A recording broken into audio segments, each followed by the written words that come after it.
Hello students, non linear programming problem में आज हम स्पेशली क्वाड्रेटिक प्रोग्रामिंग प्रॉब्लम्स की बात करते हैं। Quadratic programming problems actually non linear programming problems में वो स्पेशल प्रॉब्लम्स हैं जिनमें ऑब्जेक्टिव फंक्शन, क्वाड्रेटिक फंक्शन है और सभी रेस्ट्रिक्शंस लीनियर फंक्शन है। सपोज ये कोई प्रोग्रामिंग प्रॉब्लम है जिसमें ऑब्जेक्टिव फंक्शन मैक्सिमम या मिनिमम का है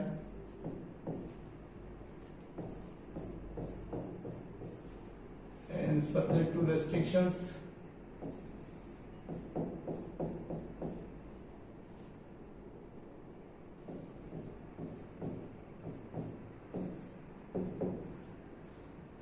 for I 1 to n and also greater than any non-linear programming problem। हम बात कर रहे हैं quadratic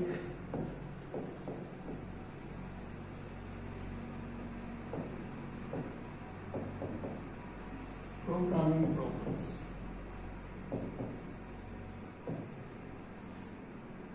If fx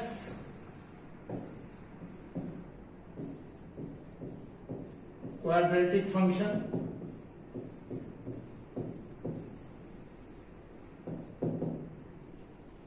and all restrictions linear, जो भी अननोन्स हैं उनमें फर्स्ट डिग्री के फंक्शन है और ये भी अननोन्स हैं उनमें second degree highest second degree का फंक्शन है।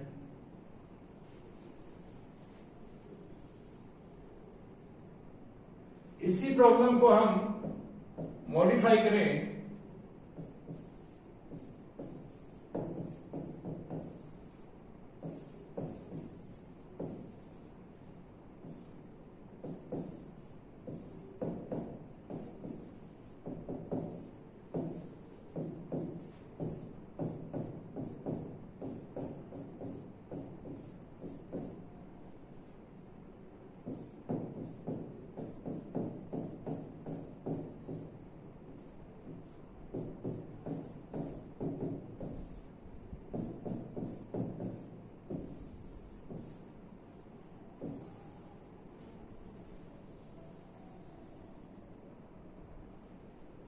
here C and X, C and X, these are n component vectors or matrix। D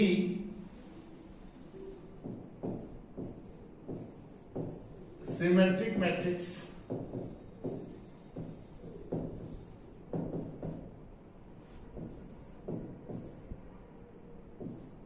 of order n by n।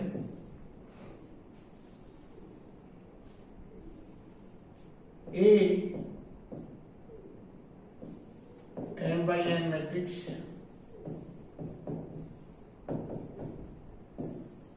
and B n component column matrix or vector।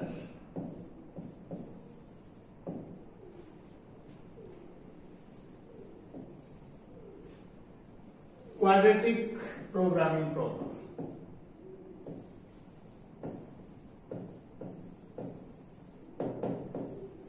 Generalised form of a quadratic programming problem.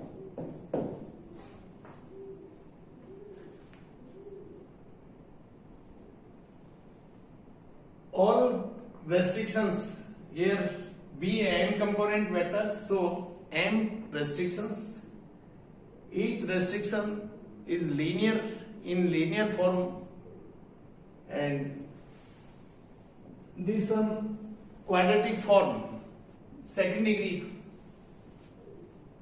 term involving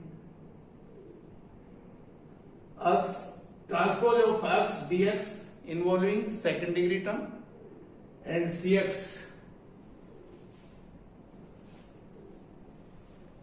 linear term in unknowns.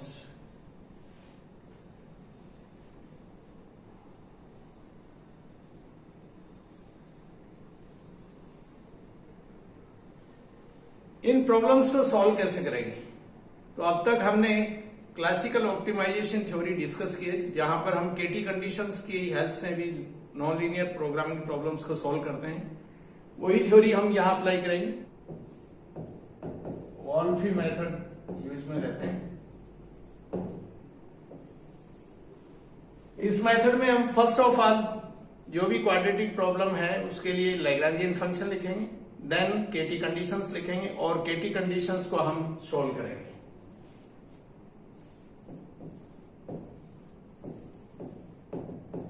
by using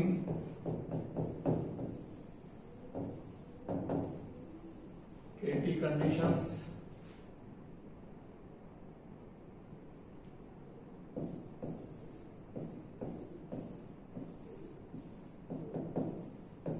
and solve by simplex method.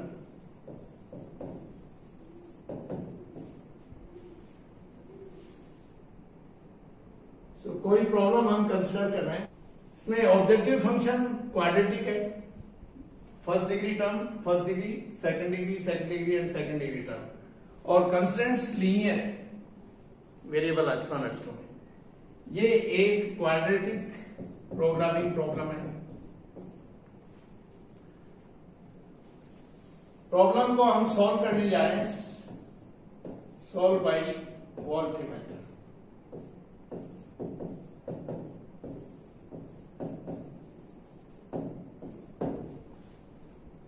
So Lagrangian function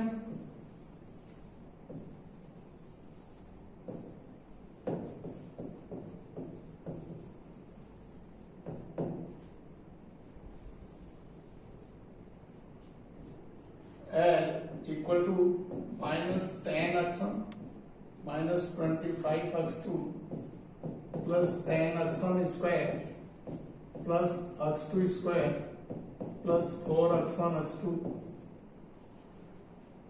plus lambda 1 into में x1 plus 2x2 minus 10 plus lambda 2 into x1 plus x2 minus 9। ध्यान दें, यहां पर ये एक complete convex function है, ये positive definite quadratic form और ये लीनियर, और सभी कंस्टेंट्स लीनियर, सो कॉन्वेक्स फंक्शन। सो ये convex non linear programming problem है, और केटी थ्योरी में हमने डिस्कस किया था लैग्रांजियन फंक्शन लिखते समय हम objective function plus Lagrangian multiplier into constants less than equal to 0 form में लिखते हुए KT conditions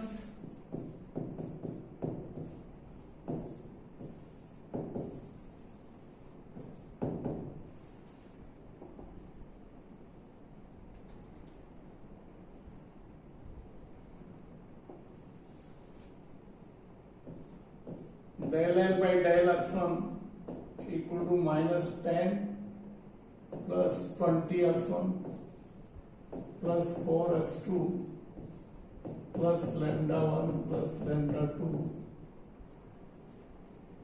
greater than equal to 0. Del L by del x2 equal to minus 25 plus 2x2 plus 4x1 plus lambda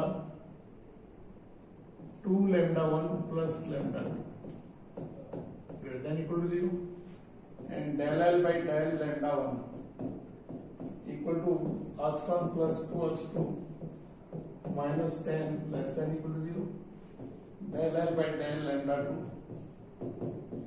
x1 plus x2 minus 9 less than equal to 0. del L by del lambda 2 differentiate करेंगे Lagrangian function को with respect to lambda 2, keeping x1 x2 and lambda 1 as a constant. So with respect to lambda 2 x1 plus x2 minus 9 less than equal to 0, and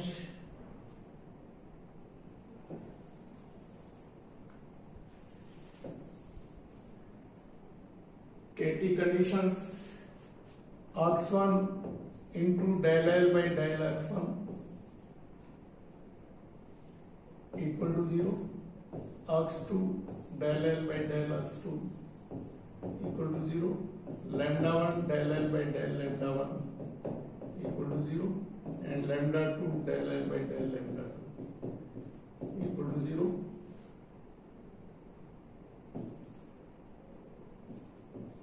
Where lambda 1, lambda 2, args1, args2, these are greater than equal to 0.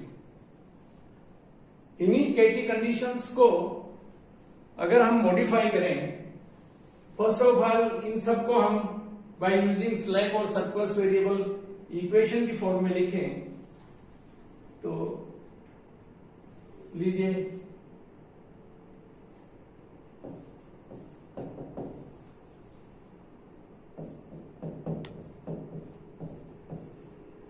as surplus and S1 S2 as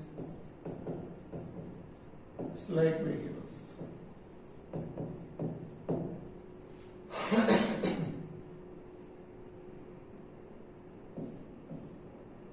(20x1 plus 4x2 plus lambda 1 plus lambda 2 minus T1 equal to 10,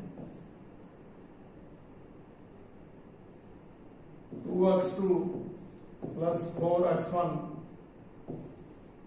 plus 2 lambda 1 plus lambda 2 minus T2 equal to 25, and x1 plus 2x2 plus S1 equal to 10, and x1 plus x2 plus S2 equal to 9. इस inequality में हमने S1 और इसमें S2 slack variable use में लिया और equation की form में लिखा। ठीक इसी तरह से इसमें T1 और इसमें T2 दो सरप्लस वेरिएबल यूज में लेते हुए इन्हें भी हमने सिंप्लीफाई किया, एंड इन्हें भी मॉडिफाई करते हैं del L by del x1, और इस रिजल्ट से हम देख सकते हैं इक्वल टू T1। सो ये होगा x1 T1 equal to 0, x2 T2 equal to 0, and इन्हें मॉडिफाई करेंगे तो lambda 1 S1 equal to 0 minus lambda 2 S2 equal to 0।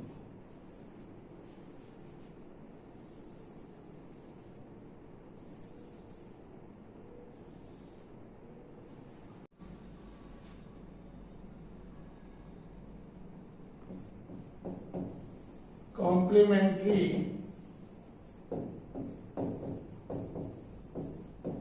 slackness conditions।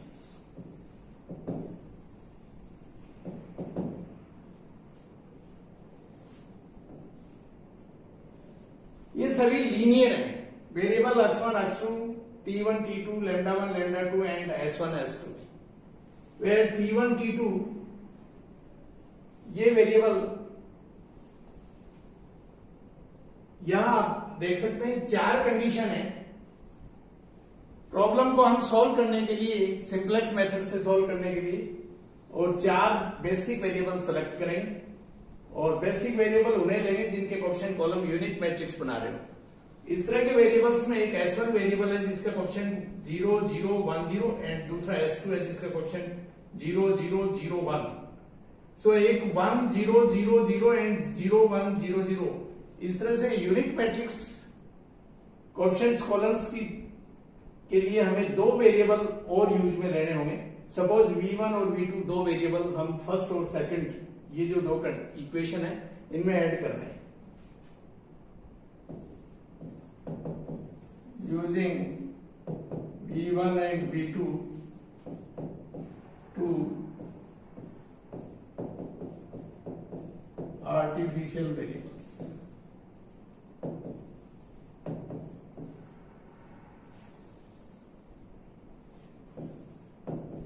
to solve by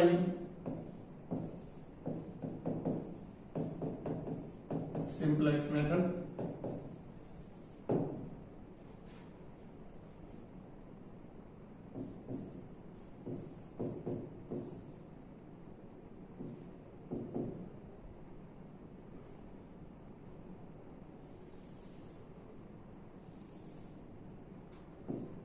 Minus V1 minus V2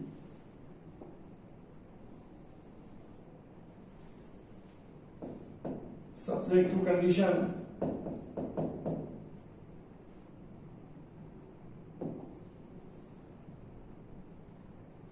minus 10 plus 20x1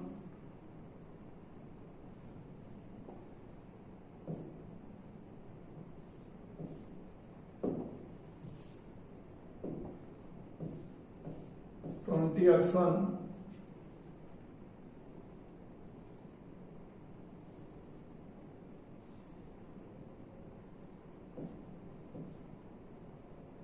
plus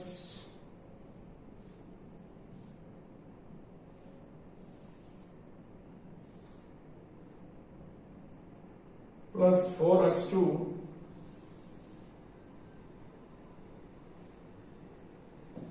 plus 4x2 plus lambda 1 plus lambda 2 minus t1 plus b1 equal to 10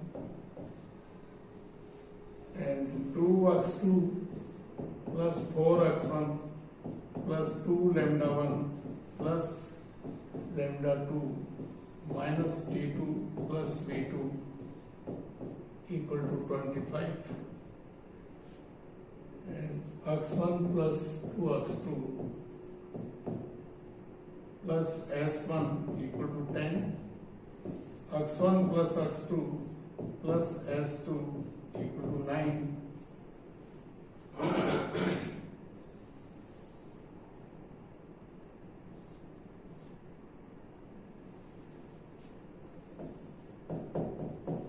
With T1 x1 equal to 0, T2 x2 equal to 0, lambda 1 s1 equal to 0, lambda 2 s2 equal to 0,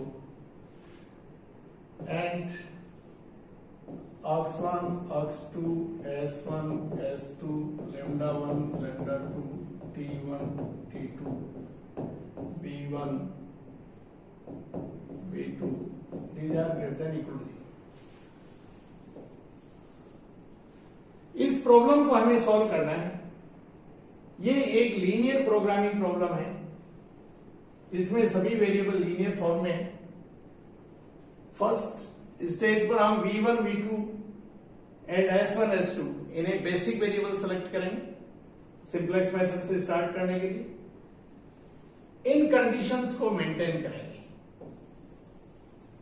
सो ध्यान रखें t1 x1 equal to 0, it means t1 और x1 दोनों एक साथ basic variable नहीं होंगे, और अगर होंगे तो किसी एक की वैल्यू 0 होनी चाहिए, अर्थात नॉन बेसिक रहे या फिर वैल्यू 0 के साथ बेसिक वेरिएबल रहे। सो अगर किसी स्टेज पर x1 basic variable positive level पर है, ग्रेटर देन 0 वैल्यू के साथ बेसिक वेरिएबल है x1, उस केस में t1 के लिए भले ही zj minus cj most negative हो, t1 बेसिक वेरिएबल अर्थात एंटरिंग वेरिएबल नहीं होगा। ठीक इसी तरह से अगर t1 बेसिक वेरिएबल है ग्रेटर देन 0 वैल्यू के साथ किसी स्टेज पर सिंप्लेक्स मेथड में, और x1 के corresponding zj minus cj most negative है, तो भी हम x1 को एज ए एंटरिंग वेरिएबल नहीं देंगे। इसी तरह से इन केसेस को आप समझ सकते हैं। लैम्डा 1 s1 इक्वल टू 0, इसका मतलब लैम्डा 1 और s1 में से एटलीस्ट एक की वैल्यू 0 होनी चाहिए, अर्थात कम से कम एक नॉन बेसिक वेरिएबल रहेगा। सो दोनों एक साथ बेसिक वेरिएबल नहीं होंगे, और अगर होंगे तो किसी एक की वैल्यू 0 होनी चाहिए। सो इन कंडीशन को ध्यान में रखते हुए हम एंटरिंग वेरिएबल को डिसाइड करेंगे। भले ही zj माइनस cj की वैल्यू मोस्ट नेगेटिव के बेस पर हम एंटरिंग वेरिएबल डिसाइड करते हैं, लेकिन यहां पर इन कंडीशन को मेंटेन करने के लिए ध्यान रखेंगे कि लैम्डा 2 अगर किसी स्टेज पर as a basic variable present है positive level, that is value greater than 0 के साथ, देन उस केस में S2 चाहे ZJ माइनस CJ की वैल्यू S2 के करस्पॉन्डिंग मोस्ट नेगेटिव है तो भी हम S2 को एंटरिंग वेरिएबल के रूप में कंसिडर नहीं करेंगे। So next ZJ minus CJ जिस वेरिएबल के लिए नेगेटिव वैल्यू है उसको ध्यान में देंगे, लेकिन अगेन अगर इन कंडीशंस को मेंटेन करना जरूरी है, सो कोई वेरिएबल इस कंडीशन को फुलफिल नहीं कर रहा है तो हम उसको भी as a new basic variable consider नहीं करेंगे। Rest simplex method as it is रहेगा और इस प्रॉब्लम को हम सॉल्व करेंगे। सो ये प्रोसीजर होगा वोल्फी मेथड का।